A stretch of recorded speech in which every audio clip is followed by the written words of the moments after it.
BJP को ना विपक्ष नहीं चाहिए, आप लोगों को चाहिए नहीं विपक्ष। कांग्रेस के उल्टे फैसलों के कारण, गलत सलत फैसलों के कारण मैं तो ये मानता हूं कि कांग्रेस की बुद्धि में मंथरा बैठ गई है जो उनको सही फैसले लेने नहीं देती। इन दिनों केजरीवाल जी को आपकी बहुत चिंता हो रही है, आपने भी सुना होगा उनका बयान, आपका राजनीतिक करियर, आप जीत के सीएम नहीं बने, इसकी फिक्र जितनी आपको नहीं है उनको हो रही है, हर भाषण में जिक्र कर रहे हैं इसका। वो अपनी चिंता करें, वो बहुत कुटिल राजनीतिज्ञ हैं। जेल में जाके उनका मानसिक संतुलन बिगड़ गया है। ममता को आप पुराना जानते होंगे, सरकार में साथ भी रही आपके एक वक्त पे, तो वो एक जिस तरह से बंगाल की बेटी दीदी के तौर पर अपने आप को पेश करती हैं, तो उन्हें तो महिलाओं का दर्द पहले समझने आना चाहिए था। लगता है वो ममता नहीं है, निर्मम है, वो तो निर्ममता है एक तरह से। राहुल गांधी कब सीखेंगे? प्रियंका गांधी उनको कब मिलेगा? क्या फैक्टर आपको लग रहे हैं कि भाई किस वजह से कि आप जहाँ पे ना आपका कैडर है, ना जहाँ पर आपका पुराना एक बेस जिसे कहें कि पुराना हो, तो वहाँ पर ऐसा कौन सा मुद्दा है जो आपको लग रहा है कि जनता कहेगी कि भाई नहीं, मुझे तो इस बार ये चुनना है? हमारे पास मोदी है।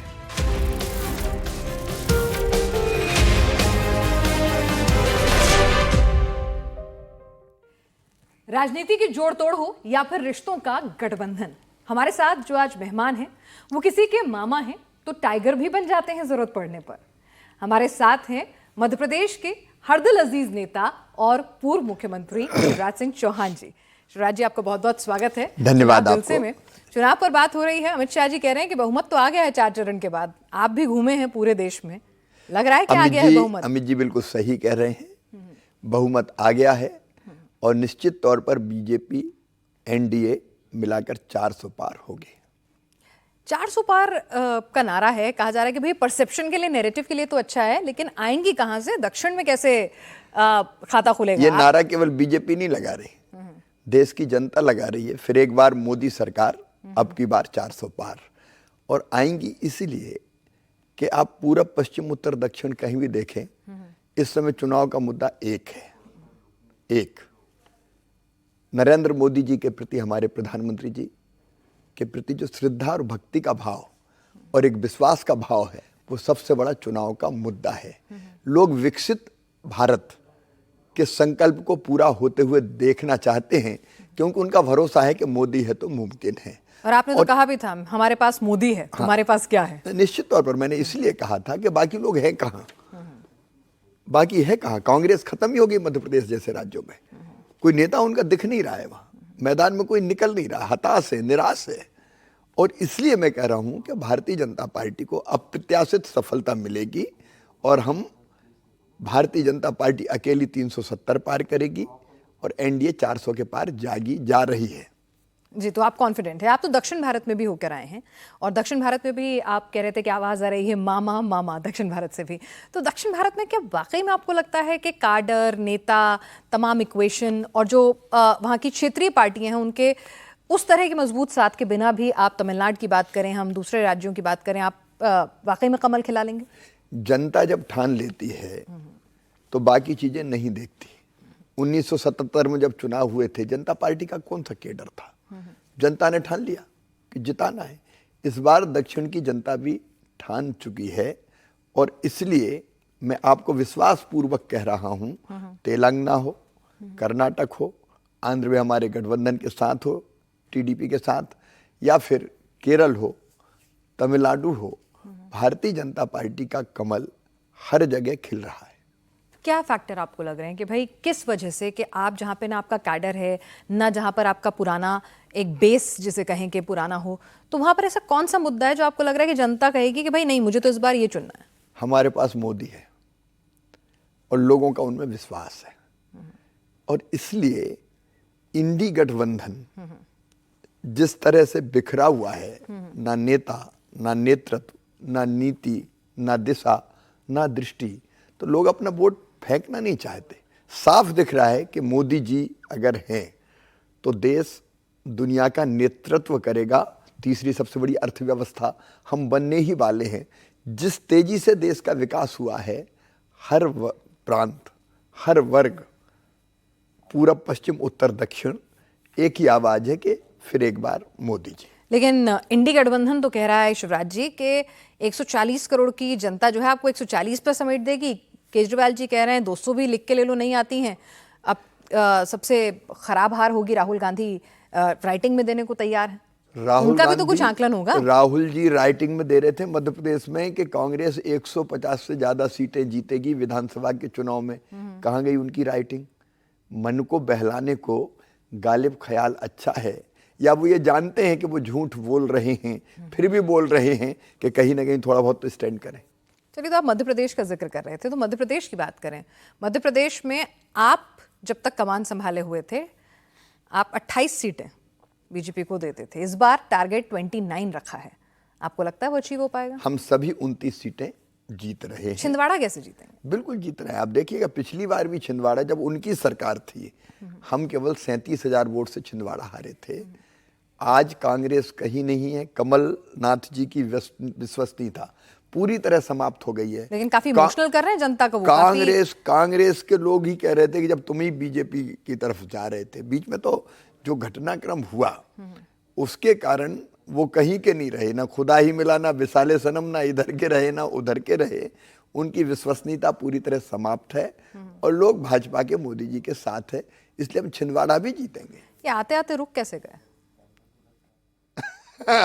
उसकी राज भी खोल दीजिए ना। उसकी गहराई मुझे पता नहीं। क्या बात कर रहे हैं आप? तो राजनीति में बहुत गहरे उतरे हुए हैं। लेकिन जनता में चारों तरफ ये चर्चा थी कि उनका कांग्रेस से मोहभंग हो गया। कांग्रेस ने जो उनके साथ व्यवहार किया, जो भी घटना क्रम रहा हो, मैं उसकी गहराई में नहीं जानता। लेकिन आप लोगों ने स्वीकारा नहीं। ऐसी भी खबरें हैं कि वो तो बेचारे दरवाजे तक आ गए थे, आपने दरवाजा नहीं खोला। अब वो कहानी पूरी मुझे पता नहीं। देखिए, इसे कहते हैं मंझे हुए राजनेता, जिन्हें हर चीज पता है, कहानी की स्क्रिप्ट भी लिखने में जिनकी भूमिका रही हो, लेकिन मीडिया के कैमरे के आगे कह रहे हैं कि मुझे नहीं पता। दिग्विजय सिंह जी, अगर आपको राजनीतिक जीवन में अगर कभी शिकस्त का सामना करना पड़ा है तो वो एक ही बार वो दिग्विजय सिंह जी के साथ था। इस बार तो वो पूरे मैदान में दमखम के साथ उतरे हैं और आप उनको भी नहीं जीतने दे रहे हैं। उनमें दम ही नहीं है, खम कहां से आएगी? मैं इसलिए कह रहा हूं कि दिग्विजय जी ने जो सरकार चलाई 10 साल प्रदेश में, और प्रदेश का जो सत्यानाश किया, वो जनता आज तक भूली नहीं है। पुरानी बातों पे मिट्टी नहीं डाल पाई जनता अभी तक। जनता आज तक भूली नहीं है। और दिग्विजय जी का नाम आते ही टूटी फूटी सड़कें, अंधेरों वाला मध्य प्रदेश, ना बिजली, ना पानी, ना सड़क, वो याद आने लगता है। और इसलिए दिग्विजय जी सफलता प्राप्त नहीं करने वाले। 2003 में जब वो मुख्यमंत्री थे तब मुझे पार्टी ने उनके खिलाफ लड़ने भेजा था। मैंने तब वहाँ की बदहाली देखी राघोगढ़ की।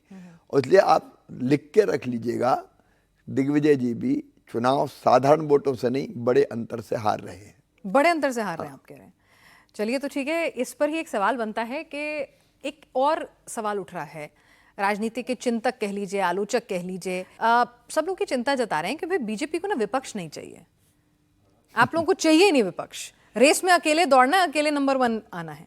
आप तो पुराने दौर के राजनेता हैं जहां पे विपक्ष के नेताओं का सम्मान हुआ करता था, उन्हें साथ लेके चला जाता था। तो क्या वाकई में विपक्ष नहीं चाहिए? लोकतंत्र में विपक्ष चाहिए, लेकिन विपक्ष खड़ा करने की जवाबदारी कोई हमारी थोड़ी है, सत्तारूढ़ पार्टी की नहीं होती। विपक्ष में इतने ढंग होने चाहिए कि जनता उनको समर्थन करे, उनको खड़ा करने लायक रहने दे। अब विपक्ष की हालत ये हो गई है, कांग्रेस की बात ही मैं करूं तो उनको इस देश की जड़ों का पता ही नहीं है। अरे 70 साल राज कर लिया, आप कह रहे हैं जड़ों का ही पता नहीं है। वो भारत को ठीक से समझते नहीं है। एक ही फैसला उनका, भगवान श्री राम के दिव्य और भव्य मंदिर में प्राण प्रतिष्ठा के कार्यक्रम में जाने से लिख के इनकार करना। अब जनभावनाएं जानते नहीं वो है क्या, उल्टे सीधे फैसले कर रहे हैं। अब राहुल गांधी जी के राजनीतिक गुरु कह देते हैं विरासत टैक्स। कभी वो कहते हैं कि नॉर्थ ईस्ट के लोग तो लगते हैं चीन जैसे, चीनियों जैसे, कहीं अफ्रीकन जैसे लगते हैं। तो भारत को समझते हैं क्या? ऐसे ना समझ लोग जिस पार्टियों में हो उसको दुश्मन की जरूरत ही नहीं है। वो कहाँ से विपक्ष बनी रह पाएगी? कांग्रेस की हैसियत अब विपक्ष वाली नहीं रहने वाली, पहले भी नहीं थी और अब तो सीटें और घटने वाली हैं उनकी। लेकिन वो लोग आरोप लगाते हैं कि भाई अगर वो कोशिश भी कर रहे हैं, चलिए सेल्फ गोल कर रहे हैं, वो सब कर रहे हैं, वो जनता तय करे, लेकिन आप कांग्रेस युक्त बीजेपी बना लेते हैं मतलब कांग्रेस के नेताओं को अपने में शामिल कर लेते हैं, कहीं विपक्ष अगर चुनावी मैदान में खड़ा है तो उसको बैठा देते हैं, जिस पर आप ही की पार्टी के नेता सुमित्रा ताई जो है वो चिंता जताती हैं, इंदौर में जो कुछ हुआ, सूरत में जो कुछ हुआ। देखिए, भारतीय जनता पार्टी राष्ट्रीय पुनर्निर्माण का आंदोलन है। हम देश के लिए राजनीति करते हैं, जनता की सेवा के लिए राजनीति करते हैं। और अगर कोई भारतीय जनता पार्टी में स्वमेव जुड़ना चाहता है तो हम क्यों बाहर रखेंगे भारतीय जनता पार्टी से उसको। भारतीय जनता पार्टी जो आज बीजेपी में, केवल उनके लिए नहीं है। जो बीजेपी के विचार से प्रेरित होकर, प्रभावित होकर देश के लिए, जनता के लिए काम करना चाहता है, बीजेपी में आना चाहता है, तो उसका स्वागत है बीजेपी में। हम दरवाजे बंद थोड़ी करेंगे। अब ये तो उनका काम है कि कौन उनके यहाँ रहे। कांग्रेस के उल्टे फैसलों के कारण, गलत सलत फैसलों के कारण, मैं तो ये मानता हूं कि कांग्रेस की बुद्धि में मंथरा बैठ गई है जो उनको सही फैसले लेने नहीं देती, और उन फैसलों से आहत होकर लोग कांग्रेस छोड़ रहे हैं और प्रधानमंत्री जी से प्रभावित होकर भारतीय जनता पार्टी में आ रहे हैं। तो हम उनको कैसे रोकें। और आप तो उनको भी ले लेते हैं जिन पर दाग होते हैं, जैसे ही बीजेपी में आते हैं दाग या तो धुल जाते हैं या फिर अच्छे हो जाते हैं। कानून अपना काम करता है। प्रधानमंत्री जी, भारतीय जनता पार्टी का साफ दृष्टिकोण है, अगर कोई ने गलत किया तो बचेगा नहीं, वो कोई भी हो। चलिए, और इन दिनों केजरीवाल जी को आपकी बहुत चिंता हो रही है। आपने भी सुना होगा उनका बयान, आपका राजनीतिक करियर, आप जीत के सीएम नहीं बने, इसकी फिक्र जितनी आपको नहीं है उनको हो रही है। हर भाषण में जिक्र कर रहे हैं इसका। वो अपनी चिंता करें, वो बहुत कुटिल राजनीतिज्ञ हैं और हर बात को अलग ढंग से प्रस्तुत करने का वो काम करते हैं।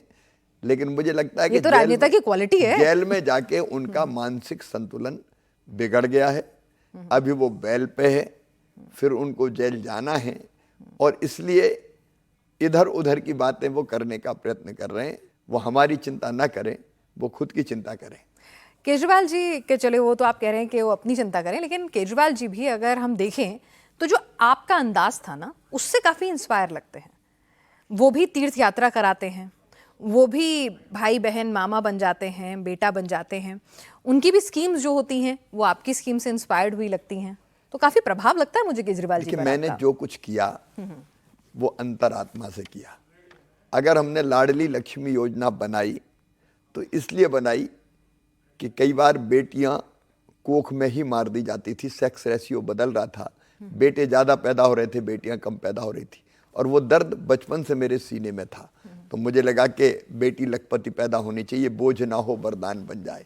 अगर तीर्थ दर्शन बनाई तो मैंने इसलिए बनाई कि गरीब आदमी भी अगर कोई होता था तो उसकी ज़िंदगी में एक इच्छा होती थी कि मरने के पहले कम से कम एक बार तीर्थ जाके दर्शन कर लूँ। खुद के पास आर्थिक स्थिति ऐसी नहीं होती थी कि वो तीर्थ दर्शन करने जा पाए, इसलिए मैंने मुख्यमंत्री तीर्थ दर्शन जैसी योजना बनाई। केजरीवाल जी उन योजनाओं की लोकप्रियता की नकल करने की कोशिश कर रहे हैं, लेकिन असल होती है, नकल होती है। माँ का कितना प्रभाव है, क्योंकि जब आप महिलाओं के प्रति इतना सम्मान रखते हैं तो कहीं ना कहीं आपके जीवन में जो महिलाएं हैं, चाहे वो आपकी पत्नी हो, माँ हो, बहन हो, उनका भी एक बहुत बड़ा रोल रहा होगा, क्योंकि जब आप महिलाओं के दर्द को, उनकी परेशानी को इतना करीब से समझते हैं। मैं बचपन में, मेरी माँ चली गई थी, लेकिन बचपन का उनका लाड़ और प्यार मुझे आज तक याद है, और ज़िंदगी में जो कुछ कर पाया माँ के आशीर्वाद से ही कर पाया। लेकिन एक स्त्री के रूप में जो मैं कठिनाइयाँ देखता था अपने परिवार में भी, जैसे मैं बहुत साफगोई के साथ कह रहा हूँ, मेरी दादी माँ का जो उनके बेटे के लिए लाड़ रहता था वो अलग रहता था, और बहू के लिए दृष्टिकोण अलग होता था। मैं गांव में देखता था कि पति और पत्नी में अगर थोड़ी भी नोकझोंक हो जाए तो पति हाथ उठाते थे और पत्नी को पीट देते थे, और तब मुझे लगता था कि ये स्त्री के साथ ये भेदभाव क्यों, दोयम दर्जे की नागरिक क्यों। आखिर भगवान दोनों बनाता है, स्त्री भी पुरुष भी, बेटा भी बेटी भी, एक ही माँ की कोख से जन्म लेते हैं। तो ये भेदभाव मन को पीड़ा देता था। मुख्यमंत्री नहीं था तब भी मैं बेटियों की शादी करता था। हमने कभी 25 बेटियों की, कभी 31 बेटियों की शादी अपने मित्रों के साथ मिलकर की, पैसे इकट्ठा करके। शुरू से, मतलब शुरू से मैं फिर मैं सांसद बना तो एक गांव खुआ करके था, विदिशा संसदीय क्षेत्र में ही। वहाँ लोगों ने कहा कि 3 बेटियां हैं, एक 6 महीने की थी, एक 1.5 साल की थी, एक 3 साल की थी। इनकी माताजी की डेथ हो गई, स्वर्गवास हो गया, पिता जेल चले गए, अब इनका कोई नहीं है। आप इनके लिए कुछ करो। तो मुझे समझ में नहीं आया क्या करूँ, तो मैं तीनों बेटियों को ले आया अपने साथ। अच्छा। और अपने साथ फिर मैंने, तब मेरा विवाह हो गया था, मैंने अपनी श्रीमती जी से कहा कि इनका कोई नहीं है, तो मेरी श्रीमती जी ने भी उनका लालन पालन किया। फिर ऐसी 7 बेटी हम लेके आए। उन 7 बेटियों को रखा, उनकी चिंता की, उनका शादी विवाह किया और उनको विदा किया। ईश्वर ने आपको खुद बेटी नहीं दी, पुत्र रत्न दिया है, तो आपने बेटियां अपने आप अपने ले ऐसी 7, पूरा विदिशा जानता है, ऐसी 7 बेटियों को बड़ा करके उनका विवाह किया। तो ये भाव अंतरात्मा में, मन में था। बेटियों ने, माओ ने, बहनों ने आपको भी निराश नहीं किया, आपने उन्हें दिया। तो जब चुनाव हुए, तमाम लोग कह रहे थे एंटी इनकम्बेंसी और तमाम चीजें, उसके बावजूद भी आपको एक शानदार और ऐतिहासिक विजय दिलाई। लेकिन इस बार के आंकड़े में देख रही हूं, तो शिवराज जी, वोटिंग परसेंटेज तो डाउन है ही, लेकिन महिला जो हैं, जो बीजेपी की एक लॉयल वोटर मानी जाती हैं, वो भी घर से कम बाहर निकल रही हैं। तो ये थोड़ा टेंशन की बात है? टेंशन की बात नहीं है। भारतीय जनता पार्टी का जो मतदाता है वो पूरी ताकत के साथ निकल रहा है। सच ये है कि मध्य प्रदेश जैसे राज्य में कांग्रेस का कार्यकर्ता निकल ही नहीं रहा, निराश है, हताश है, पार्टी के नेतृत्व से भी और नीतियों से भी। तो वो कहीं बाहर निकल ही नहीं रहा, ना उनका मतदाता निकल रहा।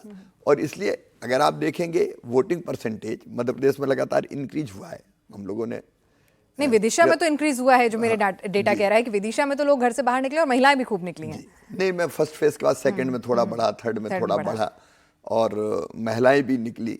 लेकिन अगर थोड़ा कम हुआ है तो केवल इसलिए हुआ है कि जो कांग्रेस का वोटर है वो नहीं निकल रहा और कांग्रेस की मशीनरी कहीं लग ही नहीं रही काम में। तो हमारा अपना वोट पूरी ताकत के साथ निकला है। अच्छा, ये बताइए कि आप बंगाल भी गए हैं, वहाँ तो एक महिला मुख्यमंत्री है और हमेशा कहती हैं कि मतलब महिलाओं के लिए आगे खड़ी रहती हैं, बंगाल की बेटी हैं। तो इस बार बंगाल की बेटी जो है वहाँ पर कितने दमखम के साथ आपको टक्कर दे रही हैं? मन में मेरे एक तकलीफ है, बहन दीदी महिला होने के बावजूद भी ममता जी का जो दृष्टिकोण है वो ठीक नहीं है। संदेश खाली की घटना अंदर तक हिला देती है। अब उस पर लीपापोती करने की कोशिश की जा रही है और एक संदेश खाली की घटना नहीं है, ऐसी अनेकों घटनाएं हैं जिसमें सख्त कार्रवाइयां की जानी चाहिए थी।